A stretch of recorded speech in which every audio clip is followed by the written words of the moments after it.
Welcome back guys, welcome back. এখন আমরা একটু মন্দিরটা ঘুরে দেখি, চলেন। তো মন্দিরের পাশেই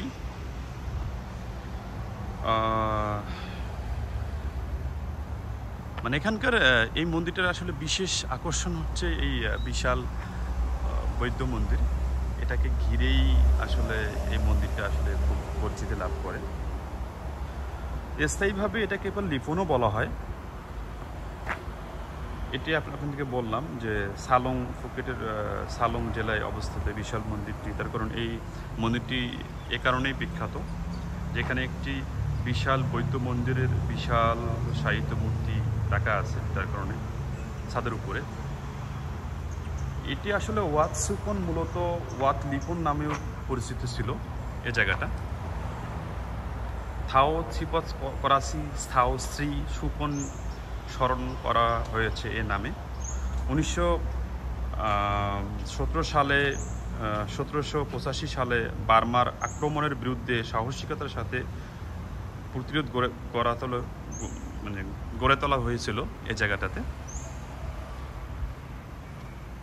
তো প্রধানত এই জায়গার আকর্ষণ হচ্ছে এটির ছাদের উপরে যে বিশাল যে মূর্তিটা দেখা যাচ্ছে। আমি আপনাদেরকে দেখানোর চেষ্টা করি যে বিশাল মূর্তিটা আসলে ছাদে উঠার মতো জায়গা আমরা পাচ্ছি না। যদি জায়গা থেকে থাকে তা হয়তো ভালো হতো দেখার জন্য।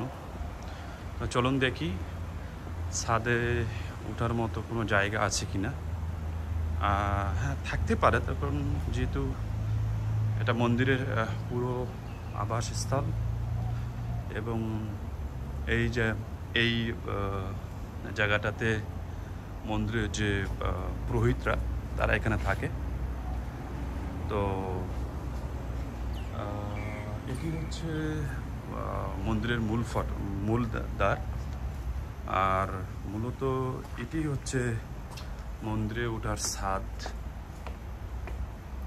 তো আমরা দেখি ছাদে উঠে, যদিও একদম শুনশান দেখতেছি, কোনো লোকজন পাচ্ছি না আর কি। তো আমরা পুরো মূর্তিটা দেখার জন্য ছাদে উঠতেছি। চলুন ছাদে উঠে দেখি মূর্তিটা। আসলে এটি হচ্ছে বিশাল বৌদ্ধ মূর্তিটি, যে কারণে ওয়াট শ্রী সুলতান বিখ্যাত। তো চলুন আমরা ছাদে উঠে গেলাম আপনাদের জন্য। যদি বা কেউ নেই এখানে, ছাদের উপরে কারুকার্য করা আছে বিভিন্নভাবে। তো ছাদ থেকে পুরোপুরিভাবে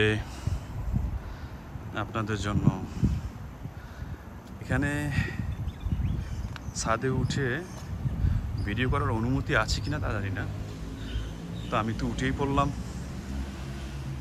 কোনো লোকজন নাই। তো আপনাদের জন্য সাহস করে উঠে পড়লাম, কি জানি কপালে কি আছে। ওকে, প্লিজ।